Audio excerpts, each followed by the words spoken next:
Olá, povo! Achei que eu fosse falar boa tarde. Tá, vou falar de novo. Olá, povo! Me chamo Lívia e estou aqui com os meus colegas de turma. Yasmin, Larissa, Maria Carolina, Carlos Felipe. e Estela. Somos estudantes do Colégio Estadual de Tempo Integral Sinésio Costa, em Riacho de Santana, Bahia. E esse é o Sesc Conecta, o podcast que conecta nós estudantes ao universo profissional. No quadro Construindo o Futuro, alinhado ao componente curricular Projeto de Vida e orientado pela professora Jéssica, vamos conversar sobre temas ligados ao mercado de trabalho. E para isso, contamos com a presença de diversos profissionais da área do conhecimento, trazendo histórias, experiências, dicas para que possa ajudar a gente no futuro. E no episódio de hoje, iremos conhecer um pouco sobre as ciências exatas com o nosso professor de matemática, Célio Abreu. Então, a gente agradece muito ao professor ter aceitado o convite de estar aqui com a gente e poder permitir que a gente conheça o senhor fora da sala de aula e conheça um pouco da sua trajetória. Se o senhor puder começar se apresentando para os nossos ouvintes. Bom, olá pessoal, é um prazer atender esse convite de vocês e poder falar um pouco da minha história profissional de vida. E espero atender às expectativas de vocês. Como já falaram, meu nome é Célio Abreu, na verdade José Célio, e esse José acaba ficando de lado porque em casa todos são José, são muitos irmãos. Então acabou ficando Célio. E aí eu abri da assinatura, portanto, o Célio Abreu, professor de matemática de vocês. boa tarde, Célio. Para começar, a gente vai ter aí novos perguntas que o senhor vai estar respondendo para a gente. E para começar, queremos saber o que está por trás da sua opção de curso. Já que a matemática não termina com números. Durante o período de escolha da faculdade, o que te motivou a escolher esse curso? Bom, na verdade, o mercado de trabalho local. O interesse inicialmente não era por licenciatura. E quando me sobrou essas opções, dentre as que eu tive acesso na UNEB, que era o mais perto de onde eu morava e onde também trabalhava, era a UNEB, então só tinha os cursos de licenciatura, entre eles História, Geografia, Letras e Biologia. Biologia até que me chamou a atenção porque o mercado de trabalho tinha poucos profissionais graduados na área, então o meu foco era o mercado de trabalho, até porque eu também tinha outra profissão. Só que o curso era diurno e não tinha como eu cursar, porque eu tinha que trabalhar durante o dia para manter, todas as despesas, tanto de translado como também todo o material necessário para a formação. E aí, já na ativa aqui na escola, com um professor contratado, um contrato temporário, eu percebi a necessidade dessa área do conhecimento de matemática. As outras já tinham muitos professores graduados, portanto tinham os direitos, que está garantido na própria diretriz do magistério. E tinham poucos professores graduados em matemática. Então, como eu achava que era boa em matemática, eu optei por ela e o mercado de trabalho também seria mais amplo para mim. Por que precisa fazer para se tornar um profissional nessa área? Foi necessário realizar alguma formação adicional? Olha, eu confesso que eu me identifiquei com sala de aula no primeiro momento, antes inclusive da graduação, o que me incentivou também a cursar licenciatura. Mas a universidade não me preparou como eu imaginava para ministrar aula, para estar em sala de aula. O aprendizado foi lidando com vocês, no dia a dia com o aluno, o contato com o aluno, observando as dificuldades, e diante das dificuldades dos alunos eu ia buscar produzir material, desenvolver competências, habilidades como professor, para tentar atender a necessidade de vocês como aluno. Então, eu me sinto mais preparado, estando na ativa, lidando com vocês. Quem conhece hoje consegue ver que o seu gosto pela profissão do senhor. Eu queria saber se sempre foi assim, ou desde novo já pensava nessa área? Por aquilo que parece, eu nunca me imaginei como professor. Como a gente faz a pergunta em sala de aula, quem de vocês querem licenciatura, querem ser professor? Poucos, né, se dispõem, infelizmente. Então eu também nunca imaginei em sala de aula. Eu pretendia fazer turismo, porque eu queria ganhar o mundo, diria assim, né? Era um sonhador, era não sou ainda. E a única, na época, universidade que eu tinha conhecimento que oferecia o curso era a UFBA, em Salvador, e não dava para estar em Salvador cursando turismo sem ter que trabalhar aí, a maior dificuldade que eu era financeira naquele momento. E eu tinha que trabalhar e não daria para fazer isso. Sem falar de outras línguas que eu achava que eram importantes. Achava não, é importante não só para o curso, para a formação, para a graduação em turismo, mas qualquer outro conhecimento. Então eu acabei tendo que retornar para a viagem. Eu estive lá num período cursando uma preparação, né, para ingressar nas faculdades, no vestibular. Só que por questões financeiras eu tive que retornar. E aí as únicas opções, como eu disse inicialmente, né, que tinha era do licenciatura aqui por perto. E acabei optando por matemática, como eu disse. Mas eu me identifiquei estando em sala de aula.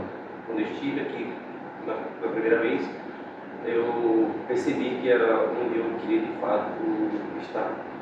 E troquei de profissão, né? Como eu disse, eu tinha uma profissão, sou carpinteiro nato, nasci dentro de uma serraria, então eu sempre trabalhei com meu pai. E era bom também, eu fazia uma carpintaria, mas eu quis mudar. Chegou um tempo que eu não quis mais atuar como carpinteiro, e aí foi onde eu me identifiquei com essa proposta inicial de sala de aula. Aceitei o desafio, foi muito desafiador mesmo, e me identifiquei. E aí estou até hoje, né? Há mais de 22 anos. Depois de todos os anos como professor, a gente vai para essa atividade fácil, mas a gente queria saber como foi a sua primeira vez em sala de aula, como profissional. Foi bem desafiador. Primeiro porque me contrataram para ministrar aula de matemática. Eu achava que era boa em matemática, pensei. E com um contrato, né, cheguei aqui nessa mesma instituição e deparei com a primeira dificuldade. Você vai trabalhar com muitas disciplinas, inclusive física, química. Pensei, então fui surpreendido. Nunca tinha lidado com essa situação. E pensei em desistir, inclusive. Né? Só que não me deixaram. A frase que eu ouvi, né? Você tirou a vaga de alguém. Isso me incomoda. Me incomoda porque eu disse um sim inicialmente. Tudo bem que a proposta, né, privilegia o que foi proposto inicialmente. Mas, enfim, eu não desisti. E, como eu disse, acabei me identificando. Comecei, inclusive, dando aula de física, não foi nem de matemática em si. Né?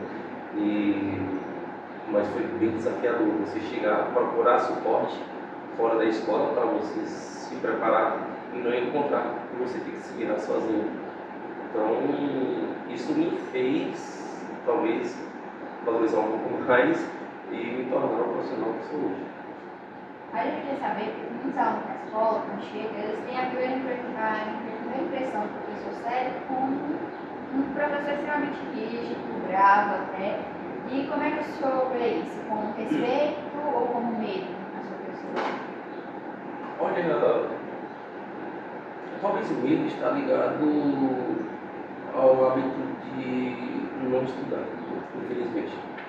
Eu penso com respeito, até porque o aluno ele passa a me conhecer, ele conhece da verdade, né? Porque geralmente eu trabalho com as últimas séries aqui do ensino médio, e o aluno ele permeia toda a escola durante essas séries anteriores, observando, como vocês acabam observando.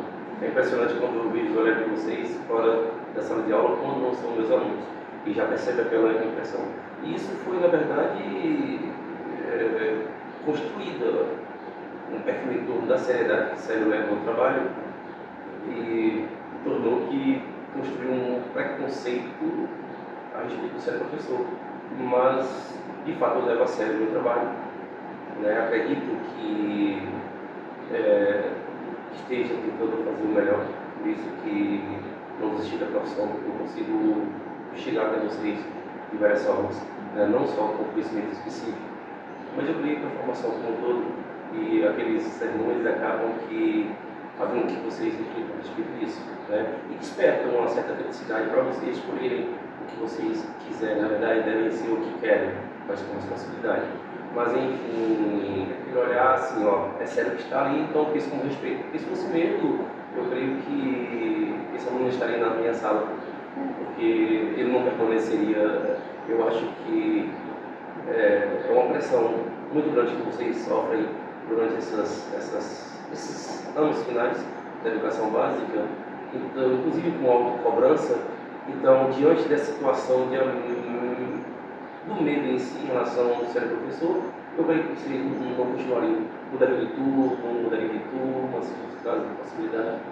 Pelo contrário, vocês continuam e têm uma liberdade e vocês sabem que tomam conta se eu permitir, né? Então, por levar a sério, eu acabo mantendo um certo controle. E usei esse perfil para manter esse controle, mas eu confesso que é com receio. Receio, que já disse inclusive para vocês, de muitas vezes o aluno usa esse preconceito para afastar o aluno do eu professor.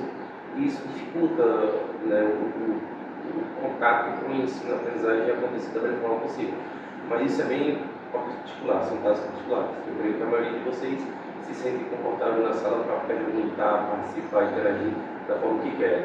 Bom, essa é a minha impressão. Agora, o que vocês pensam a respeito? Acho que não tinha pergunta para vocês, né? Mas agora eu vejo. Então, eu fico curioso o que vocês pensam a respeito dessa questão do medo ou respeito. Fiquei curioso também, né? Eu vejo com respeito. Então, respeito. O povo no começo do ano falava que nem respirava na aula de série. Eu às vezes fico comparando o primeiro ano com o terceiro agora, que a verdade pode ser que não seja aberta, mas deu uma atividade melhor e tirou aquele medo do primeiro ano, porque antes de entrar na escola, o meu medo já era o senhor, eu menti, pelo que os outros falavam. Infelizmente, isso acontece, essa formação desse preconceito lá nas séries iniciais, lá no Fundamental 2. Eu já tive relatos de reuniões, inclusive de pais, né, nas escolas, cobrando com respostas da escola por conta da dificuldade do filho, com receio de chegar aqui, você pode se preparar com o conselho e ter aquela frustração em relação ao que iria aprender ou não, ou a penalidade, eu não sei, esse medo pelo ser professor. E na verdade não é isso. Quando você chegou aqui, percebe que é totalmente diferente. E se tirarem proveito, eu creio que tenho muito a aprender, né?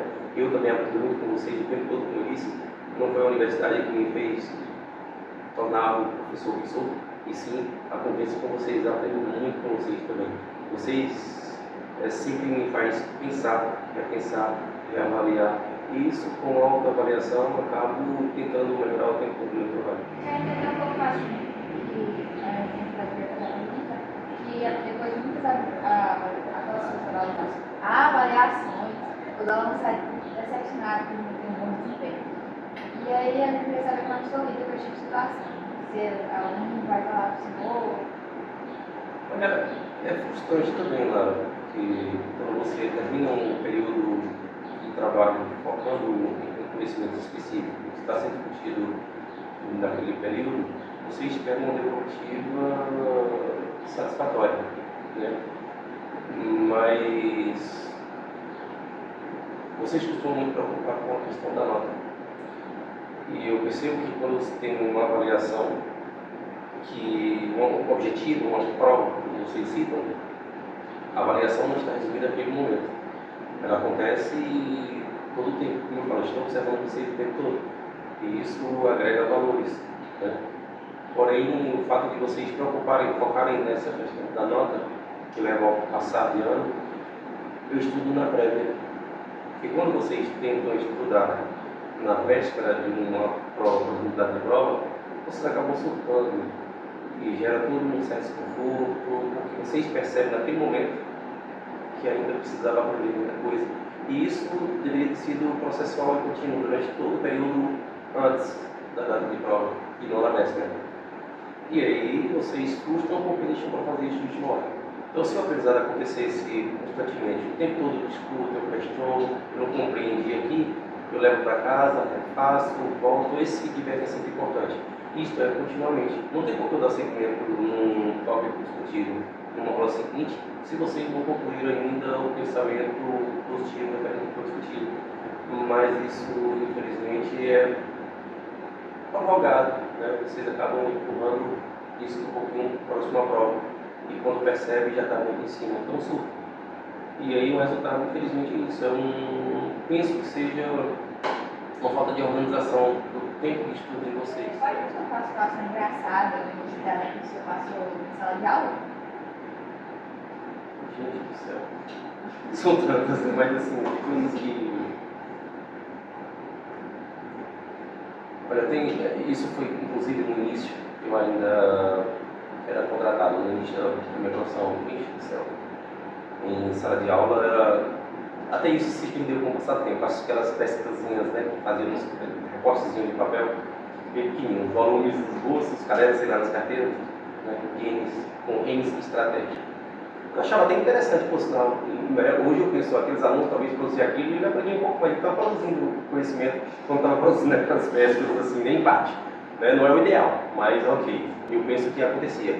E em um certo momento, sempre curioso, sempre atento, eu percebi algo suspeito em uma aluna, por sinal, era casada, né? Lá no final da sala, sentado e suspeito. Eu sempre busquei ser discreto. Apesar de alguns falarem assim, a questão da exposição, mas eu sempre procurei ser discreto em relação assim, como eu disse, bem inusitado. Essa aluna estava sentada no fundo da sala e disse, né, suspeitei que estaria pescando. E aproximei de forma discreta. Né?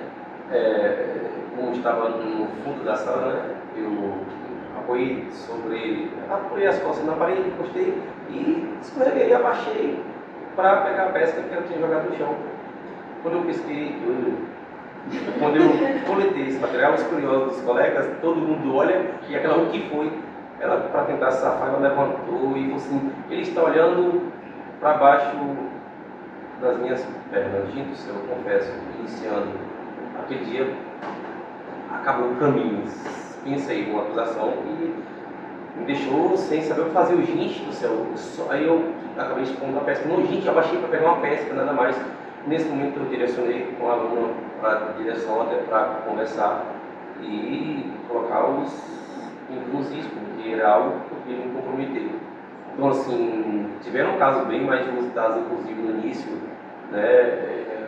O assédio era pesado, então era muito estranho. Né? Mas, como eu disse, me identifiquei com isso e acabei aprendendo a lidar com todas essas situações. E não resultou em nada que a pessoa redimiu, que até conheci, já pensou em ver esposo, e tal. Mas assim, tiveram casos muito mais inusitados que esse, mas enfim, não é interessante estar trazendo em tona. Mas isso, graças a Deus, reduziu muito com o passar do tempo, porque aquele perfil do Célio professor, do Célio que amedronta, tipo assim, não existia ainda.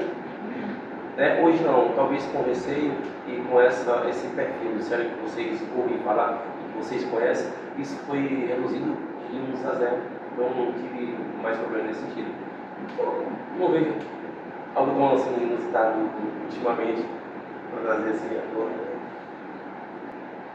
A última pergunta do bloco 1 é quais são os principais pontos positivos e os pontos negativos da sua profissão? Olha, eu confesso que poder participar da formação do indivíduo, isso é gratificante.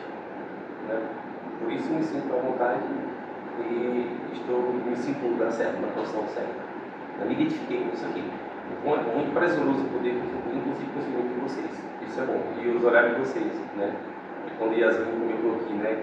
Por exemplo, inclusive esses dias eu acabei, né, dando um chãozinho de orelha em Yasmin e assim, corta essa parte aqui.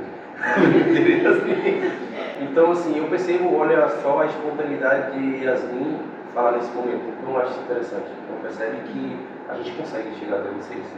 E isso reflete. E uma frase que me fez bem durante o processo de formação na universidade, eu me senti realizado profissionalmente cedo ou tarde.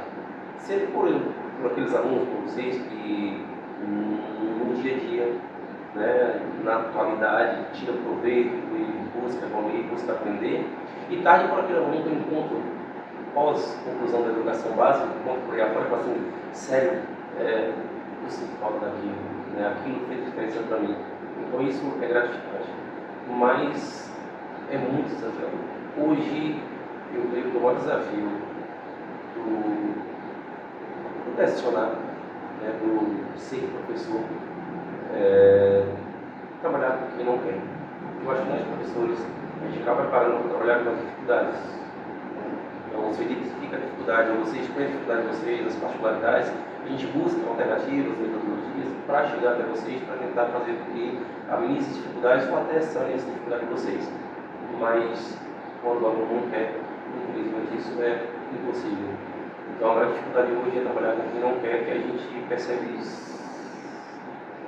que está mais acentuado esse compromisso do aluno em relação à questão da formação em si. E isso é entristecedor. É cultural, inclusive, né, infelizmente. Bom, vou dar início aqui o bloco de perguntas 2, juntamente com a Carolina. Curso em mercado de trabalho. A primeira pergunta é: quais foram as suas maiores dificuldades no seu período de formação? Trabalhar, estudar, né? Trabalhar as contas. Então, eu acho que primeiro foi isso, a questão financeira. Eu tive que trabalhar o dia todo para estudar à noite, deslocar para outra cidade para estudar. Então, isso me limitava, né?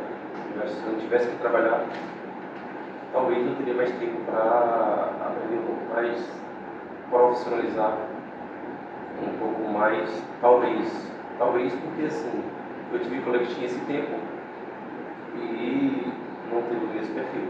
Talvez o fato dessa valorização foi exatamente a dificuldade que eu passei. Mas foi lidar com o conhecimento matemático em si. Acho que a maior dificuldade foi essa. E não só o financeiro. O financeiro eu conseguia trabalhar, conseguia conciliar. Mas eu me lembro que no primeiro semestre eu fui reprovado exatamente na disciplina de matemática. Introdução, né, Fundamentos da Matemática 1. E eu percebi que não sabia matemática como deveria, né, como pré-requisito para estar na universidade. Então eu tive uma formação básica, né, educação básica muito precária. Hoje a gente conhece professores do doutorado saber, não tive professores, diríamos que com conhecimentos específicos para trabalhar o que eu precisava como requisito para a universidade. Então descobri, claro, que eu não sabia matemática. Então as minhas notas aqui eram excelentes. Então vi o meu currículo, peguei meu certificado histórico, estava tudo notas boas. Então era um aluno excelente, sabia matemática, mas o que foi trabalhado aqui eu não sabia. Mas o que precisava como requisito para o curso que eu fiz, não era bem precário. Então eu tive que estudar muito. Pensei em desistir, inclusive, algumas vezes. E tive anjos na universidade, né? Teve uma professora que faz no nome agora, que ela me deu conselhos. E eu tive que retornar à minha formação básica. Eu tive que retornar aos livros de quinta série para compreender de fato o que era trabalhado no ensino médio, na época no magistério, para depois eu me dar bem na universidade. Na realidade, é totalmente diferente daqui. Sim. Eu acho que acaba levando mais a sério na universidade. Você tem que buscar uma formação profissional, né? E está aliada à maturidade também. Você define o curso de matemática? Apesar de muitos acharem que é um curso de doido, né? Mas se você se identificar, como eu disse, com conhecimento específico, matemática, que não é tão complexo, eu creio que você supera tudo. Há uma crença de que o curso de matemática é só cálculo. É mito ou verdade? Olha, não é só cálculo. Agora temos licenciatura, que envolve mais a parte didática, a parte pedagógica, e tem o bacharel. Meu curso na época era Ciências com habilitação em Matemática. Então ele era um pouco mais voltado para o bacharel e cobrou um pouco mais de mim. Eu tive Química, Física, Biologia no meu curso, tudo isso era Ciências com habilitação em Matemática. Mas depois da reforma universitária, Como está o mercado de trabalho para os profissionais atualmente na área? olha, matemática eu creio que ainda tem uma carência, né, profissional. Na verdade, futuramente vai ser um perrengue para a educação, porque muitos estão fugindo, né, dos cursos de licenciatura, não querem estar em sala de aula. Muitos ir para a sala de aula por questões financeiras, preciso de ganhar algo, então eu vou ser professor e muitos frustram. Eu identifiquei que isso aqui me sinto à vontade, mas é angustiante de você deparar com tantas dificuldades que você enfrenta no dia a dia de sala de aula. Mas o mercado ainda é amplo. A gente percebe que há uma carência muito grande, principalmente na área das exatas, química, física e matemática, né? Com área de conhecimento também na parte. Então o mercado ainda tem usuários. Tem graduados, gente, que estão aí sem exercer a profissão, mas é preciso ingressar no concurso, né? Não é tão simples assim. Há uma concorrência, como eu disse, é importante vocês dedicarem ao máximo ao estudo de sua formação para que vocês sejam melhor que si, não melhor que o outro, mas bom o bastante para conseguir as áreas de vocês. Há uma competitividade, mas há um mercado ali no eu creio que não só a nível da educação básica, mas do ensino superior, há uma carência muito grande dessa formação. Esse cenário que se encontra atualmente como seu da área É isso. Eu acho que vamos ter problemas na educação. Muitos não querem lidar por conta da desvalorização profissional. Infelizmente, não estou falando de salário, eu falo de condições salubres de trabalho mesmo. Né? A gente tem uma carga horária que vai além das aulas que estão em sala de aula. Né? É uma profissão que você sai da escola, sai do seu momento de sala de aula e o trabalho não fica ali. Você leva para casa por planejamento, por um replanejamento, correção de atividades, elaboração de atividades, sem falar de tantas cobranças que tem por trás do pedagógico, a parte burocrática. Então, é cansativo, a gente trabalha no final de semana, a gente trabalha à noite, às madrugadas, a gente tem que adequar o nosso horário. Então, não simplesmente reduz a sala de aula em quase 26 horas aulas, né, de 40 horas de carga horária. Então, chega a ser bem desafiador. A área do professor, ela é a mais importante, porque querendo ou não, ela foi formada. Independente de qual área de licenciatura você formar, é sempre responsável pela formação do curso também. Sim. Assim, até porque não é só uma licenciatura que vai te garantir professor. Né? Eu acho que um pai era um professor, um amigo era um professor. Eu acho que quando você contribui para a formação do outro, você está, né, contribuindo de forma positiva, lógico. Mas a profissão em si, ela agrega, né?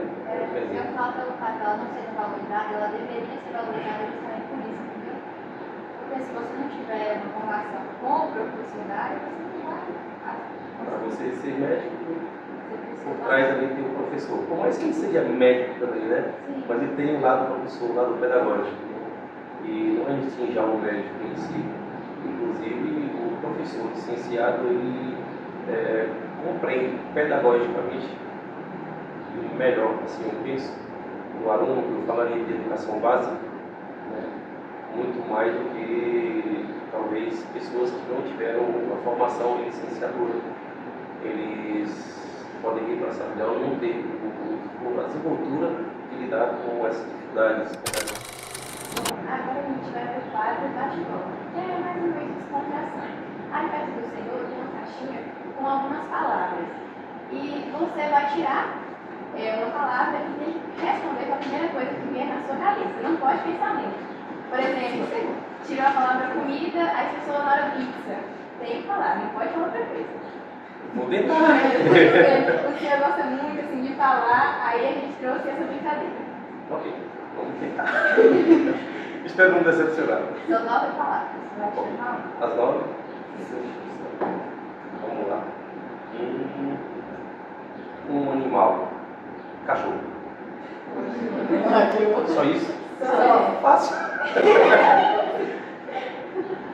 Não vou falar um pouquinho. Não. É só bate-bola. Acho que eu peguei aqui. Uma fórmula. Gente do céu.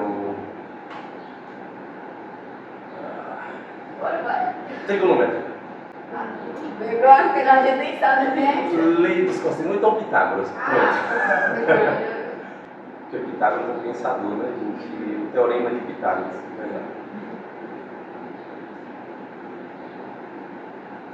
Um sonho, gente, ver meus filhos realizados, profissionalmente, pessoalmente. E se estende um pouquinho para vocês. Eu vou estender já para a sessão que vai então aí, aguentem e se estender para vocês também. Eu acho que é muito isso realizar profissionalmente depois, vê-los realizados, me faz um bem enorme. E eu torço por cada um de vocês. E assim, não é mérito meu, não pense, sério, professor, não sou tão bom como parece, não, pelo contrário. Eu penso, acredito estar tentando fazer o melhor, né? E pensando o melhor para vocês. Agora, o que vocês conquistarem é mérito de vocês. Se coloque diante do espelho e aponte, ó, você é foda. Então faça acontecer, vocês podem. Deixa eu ver, a próxima vez que eu vou falar de mais trabalho. Gente do céu. Eu acho que eu não conseguiria ficar sem, mas não é bom não. Ativo, como eu sou, ficar parado não ativo. Família é tudo pra mim. Uma mania, gente do céu, queria as coisinhas tudo no lugar certo. Aí eu acho que eu sou muito chato por isso. Com isso, né? Fé. Eu tenho um grande amigo, né? E ele, com E maiúsculo, né? É tudo pra mim. A gente acha que ele gosta tanto de mim. Eu sou tão agraciado. Né? Acho que nada na minha vida acontece por acaso. Eu falo com vocês também, mas no meio de sermão, né? Eu acho que a formação religiosa, o conhecimento, é importante para a educação humana. O ser humano é medroso e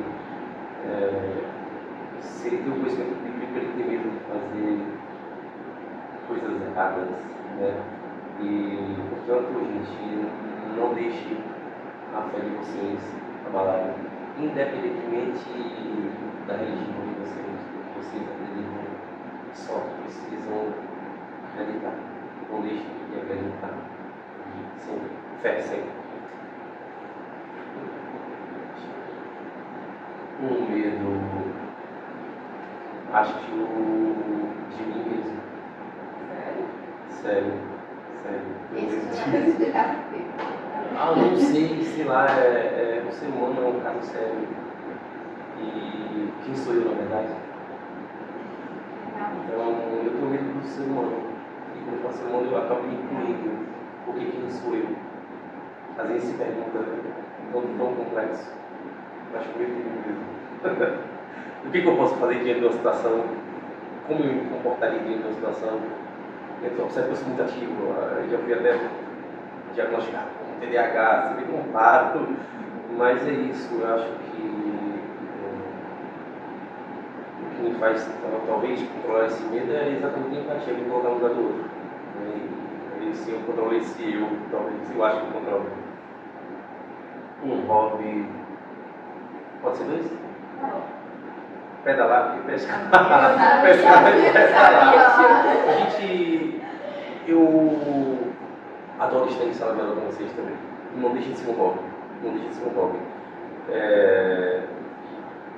Apesar do trabalho, das frustrações e tal, mas me coloco para fazer outra coisa.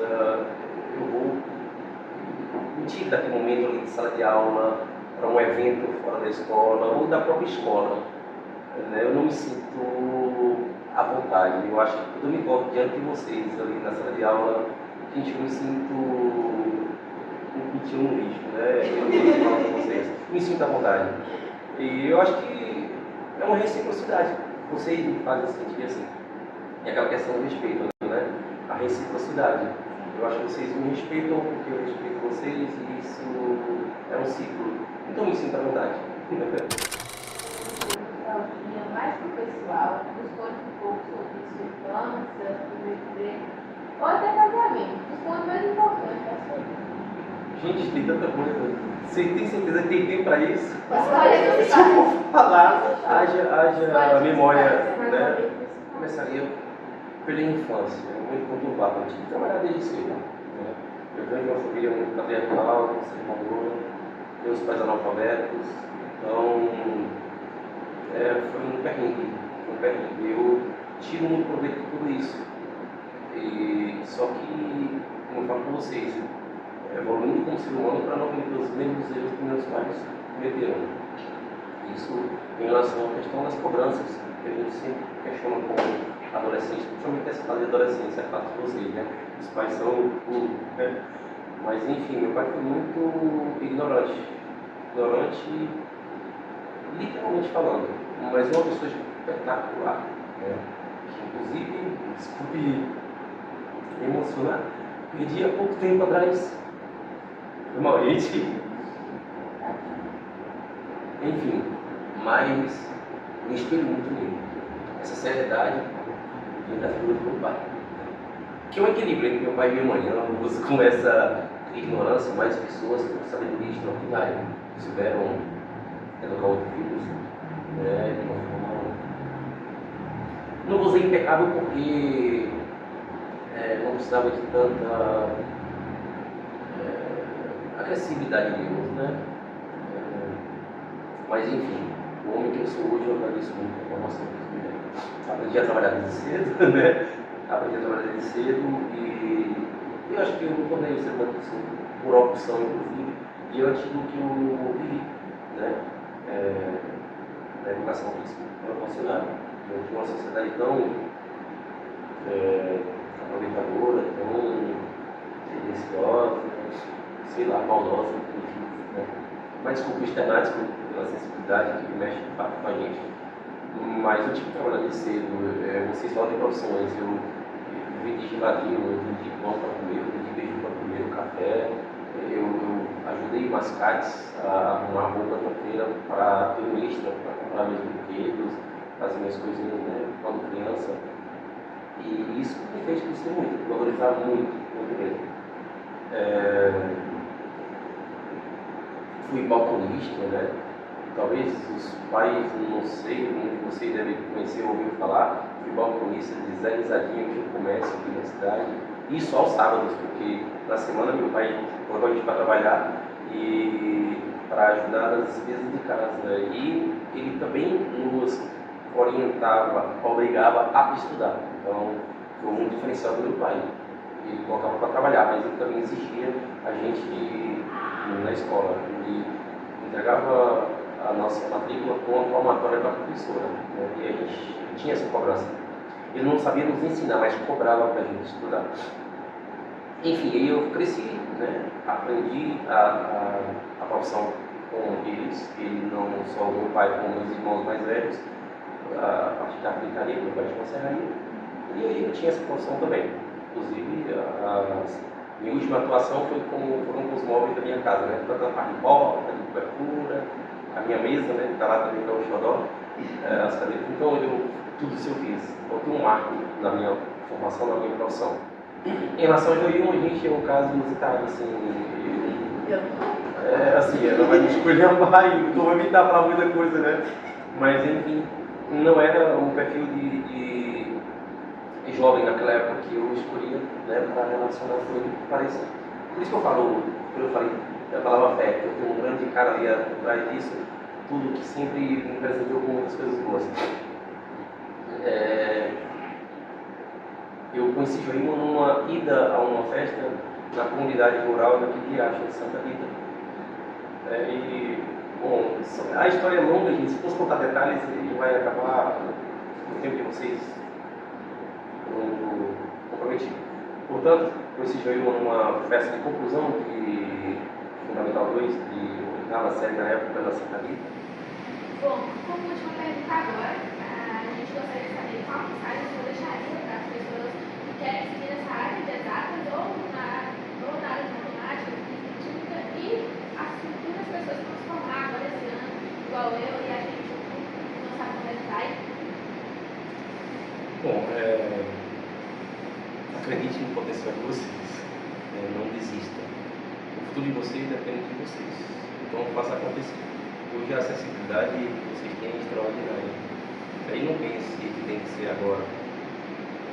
Lógico, definindo o que vocês vão cursar agora, nossa, vocês já dão um pontapé inicial, já investem nisso e ganham esse tempo, mas não necessariamente isso é agora. Então, evite essa autocobrança que as coisas têm que acontecer de imediato, que acaba fazendo um pouco de mal também. Né? Se conquistar, beleza, caso contrário, planeje, reavalie e não deixe de acreditar, muito menos desistir do sonho de vocês. Vocês podem, só precisa fazer acontecer. Independente de qual profissão escolha, busque dedicar ao máximo. Porque eu vejo que o mercado de trabalho está aí, tem vagas ociosas, principalmente para os bons profissionais. Portanto, que vocês consigam fazer a melhor escolha e que consigam se realizar diante das coisas de vocês. Caso contrário, gente, vocês têm muito tempo pela frente, opte por outra, ou talvez até outras formações, mesmo que se identifiquem com a que vocês têm. Eu creio que possa ser. Pode contribuir, para a realização de vocês como ser humano, como profissionais. Agora está o fim do nosso podcast. Eu gostaria de agradecer novamente por ter aceitado o convite, por ter participado e exposto os seus conhecimentos, sua trajetória, cidade, sua dia. E parabenizar o senhor pelo excelente trabalho que o senhor está realizando no SESC, futuramente em outras escolas, faculdades. Muito obrigada. Eu que agradeço, pessoalmente, eu me sinto lisonjeado com essa fala, mas é isso, gente. Tudo que vocês conquistaram é mérito de vocês. Né? Aponte lá para o espelho e fale assim: pô, você é foda. Né? Então, só faça acontecer. E são alunos como vocês, projetinho de cada um de vocês, que me faz sentir realizado profissionalmente. Muito obrigado por estar aqui, espero não ter decepcionado, falar das leiras aí. Mas enfim, infiltre o melhor que vocês podem aproveitar de tudo isso e desejo sucesso a cada um de vocês. Estarei torcendo por cada um de vocês. Bom, chegamos ao fim do podcast e espero que vocês aí tenham gostado de assistir, além de sério de participar aqui com a gente. Agora a gente solta.